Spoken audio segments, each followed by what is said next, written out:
আসসালামু আলাইকুম, মিতা মুস্তফা আমন্ত্রণ জানাচ্ছি এনটিভির মধ্যাহ্নের খবরে।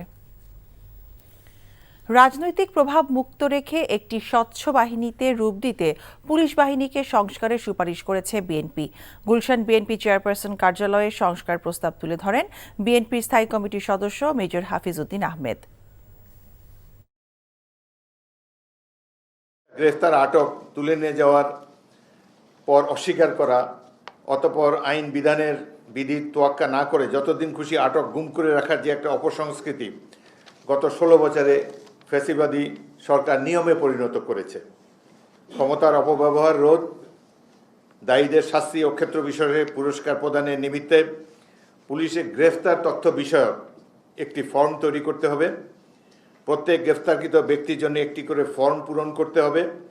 সেখানে সংশ্লিষ্ট গ্রেফতারকারী কর্মকর্তা এবং ভারপ্রাপ্ত কর্মকর্তা এবং ইউনিট প্রধান স্বাক্ষর করবেন সেই ফর্মে।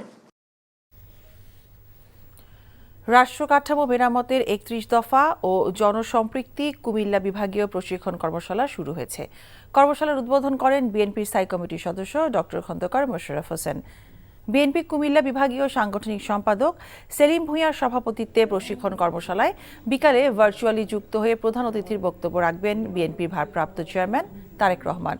কর্মশালা পরিচালনা করেন বিএনপির প্রশিক্ষণ বিষয়ক সম্পাদক এবিএম মোশাররফ হোসেন। কুমিল্লা বিভাগীয় এই কর্মশালায় অংশ নেন কুমিল্লার 6 জেলা বিএনপি, মহানগর পৌরসভার শীর্ষ নেতৃবৃন্দ।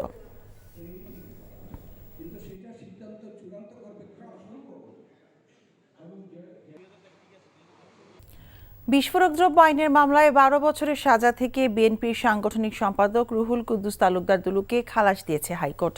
বিচারপতি এ কে মাসাদুজ্জামান এবং বিচারপতি সৈয়দ এনায়েত হোসেনের দ্বৈত বেঞ্চ আজ এই রায় দেন। 2004 সালের ফেব্রুয়ারিতে নাটোরে 18টি বাড়ি আগুনে পোড়ানোর ঘটনায় ওই বছরই নাটোরে মামলা হয়।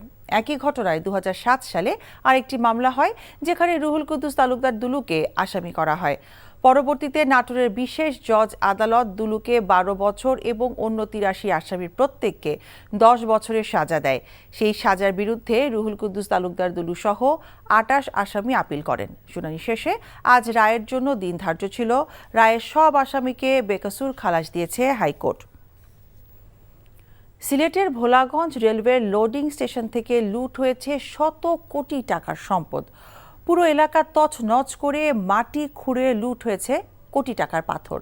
এসব লুটপাটে জড়িত থাকার অভিযোগ আছে দলীয় নেতাকর্মী, প্রশাসন ও আইন শৃঙ্খলা রক্ষাকারী বাহিনীর সদস্যদের বিরুদ্ধে। সিলেট থেকে সজল ছত্রীর রিপোর্ট, ক্যামেরায় ছিলেন আনিস রহমান। সিলেটের জনপ্রিয় পর্যটন স্পট সাদা পাথরের পাশেই ভোলাগঞ্জ রোপলাইনের লোডিং স্টেশন বা বাংকার। বাংকারের 359 একর জমি, অবকাঠামো সহ রেলের স্থাপনা ও যন্ত্রপাতি নিরাপত্তায় নিয়োজিত ছিল আনসার সদস্যরা। তবে তারা অবৈধভাবে পাথর উত্তোলন ও বিক্রির সাথে জড়িয়ে পড়লে 2012 সাল থেকে এই দায়িত্ব দেওয়া হয় রেলওয়ের নিজস্ব নিরাপত্তা বাহিনী আরএনবিকে। গত 6 আগস্ট আরএনবি দলের উপর দুর্বৃত্তরা হামলা চালালে 7 আগস্ট তাদের প্রত্যাহার করে নেওয়া হয়।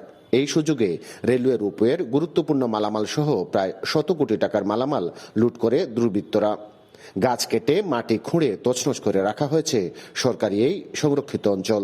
এখানে যে রিমেনিং যে টিনের চাল প্লাস অ্যাঙ্গেল লোহার এগুলাও কিছু নাই, অনেকটুকুই নাই। তো সব মিলে আমরা আনুমানিক 50 থেকে 60 কোটি টাকার ক্ষতি আমরা ধারণা করছি। রাজনৈতিক দলের নেতা কর্মী, প্রশাসন ও আইন শৃঙ্খলা রক্ষাকারী বাহিনীর সদস্যদের বিরুদ্ধেও এই লুটপাটে জড়িত থাকার অভিযোগ আছে। সম্প্রতি জেলা প্রশাসনের সাথে রেলওয়ে সংরক্ষিত এলাকা পরিদর্শন করেছে বৈষম্য বিরোধী আন্দোলনের কয়েকজন প্রতিনিধি। এর সাথে সম্পূর্ণ ভালোভাবে এঙ্গেজ সরকারি কর্মকর্তা অথবা যেই বিজিবি এবং স্থানীয় কিছু লোকজন খুব ভালোভাবে এর সাথে এঙ্গেজ। এই সম্মিলিত লুটতরাজ বন্ধে অভিযান পরিচালনা ও মামলা করা হচ্ছে বলে জানালেন জেলা প্রশাসক। আমরা নিয়মিত অভিযান পরিচালনা করছি, তাদের বিরুদ্ধে আইনগত ব্যবস্থা নিচ্ছি, নিয়মিত কিছু মামলাও দায়ের করা হয়েছে। লুটপাটের ফলে দীর্ঘদিন ধরে পরিত্যক্ত রয়েছে দেশের একমাত্র রজ্জুপথ ভোলাগঞ্জ ছাতক রোপওয়ে।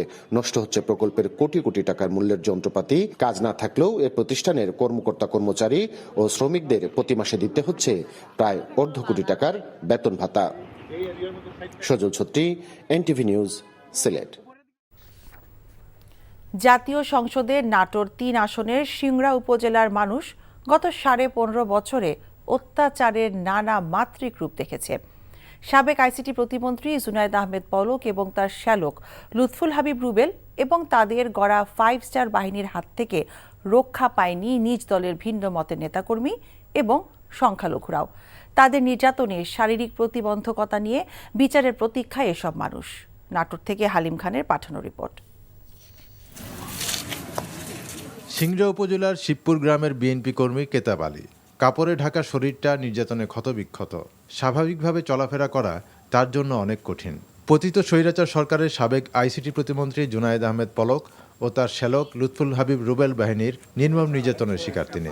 চাঁদাবাজি, দখল, হাতুড়েপেটা সহ নির্মম নির্যাতনের এমন অসংখ্য চেপে থাকা কাহিনী এখন প্রকাশ্যেই বলাবলি করছে সিংড়ার মানুষ। মাইরিয়া হুন্ডা টুন্ডা কাইরে লিয়ে প্রচুর অত্যাচার কইরা পরে আবার পার্টি অফিসে তুলে নিয়ে যা মারধর কইরা রড দিয়ে হাতুর দিয়ে বাইরে আমি 22 পয়টা কোনো রকম বাইচে আসি। তা বাদে আমার জমির ট্যাম দলিল সুদ্ধা লিয়ে গেছে। পলকের শালা রুবেল চেয়ারম্যান এর বাহিনী এসে আমার ওটিহিনী তুলে নিয়ে যায়, সাপের মতো পিঠে আছে। গত উপজেলা নির্বাচনে চেয়ারম্যান পদে রুবেলের বিরুদ্ধে প্রার্থিতা জমা দেওয়ায় নিজ দলের সদস্য আনোয়ার পাশাকে নির্বাচন অফিস থেকে প্রকাশ্যে তুলে নেওয়া হয়। তার উপর নিষ্ঠুর নির্যাতন চালায় রুবেল বাহিনী। ওই সময় এই ঘটনা ব্যাপক সমালোচনার ঝড় তোলে। বাতিল হয় রুবেলের প্রার্থিতা ও দলীয় পদ। তাদের অত্যাচারে সাধারণ মানুষ ঘরে ফিরতে পারেনি, কোথায় বাড়াইতে পারেনি। জমি দখল করছে, মোটর দখল করছে, দ্বীপ দখল করছে, শখ দখল করছে ওরা। তার তাণ্ডবে পলকের এই সিংড়া মনে হচ্ছে একটা হায়নার রাজ্যে পরিণত হয়েছিল এবং তার শালার অত্যাচারে এলাকাবাসী বাস করতে পারেনি। সাবেক প্রতিমন্ত্রী পলকের কথা মতো না চললে নিজ দলের নেতাকর্মীদেরও কোনো ছাড় ছিল না। উপজেলা নির্বাচনে নৌকার প্রার্থীর বিপক্ষে পলকের দেয়া বিদ্রোহী প্রার্থীর পক্ষে কাজ না করায় পলক বাহিনীর দফায় দফায় নির্যাতনের শিকার হয়েছেন শেরকল ইউনিয়ন ছাত্রলীগের সাবেক সভাপতি কামরুল সরকার। আমাকে তারা বাসায় থেকে ফোন করে ডেকে নিয়ে যায় আমাকে জোরমল্লিকা ব্রিজে অস্ত্র দিয়ে মারধর করে। সিংড়ার স্থানীয়রা বলেন, পলকের মিষ্টি হাসির আড়ালে ছিল নিষ্ঠুরতা ও প্রতিহিংসা। এই নিষ্ঠুরতা ও প্রতিহিংসার বলি সিংড়া উপজেলার অনেক মানুষ। কখনো প্রতিবাদ করতে না পারা সেসব মানুষ এখন তার শাস্তি দাবি করছেন। NTV news desk. এই ছিল মধ্যাহ্নের খবরে। এই খবরের ভিডিও সহ আপডেট জানতে ভিজিট করুন এনটিভি অনলাইন www.ntvbd.com। এছাড়াও এনটিভি জনপ্রিয় সব অনুষ্ঠান ও খবরের আপডেট জানতে ভিজিট করুন আমাদের ইউটিউব ও ভেরিফাইড ফেসবুক পেজ। দুপুরের খবর দেখার আমন্ত্রণ রইল। সবাইকে ধন্যবাদ।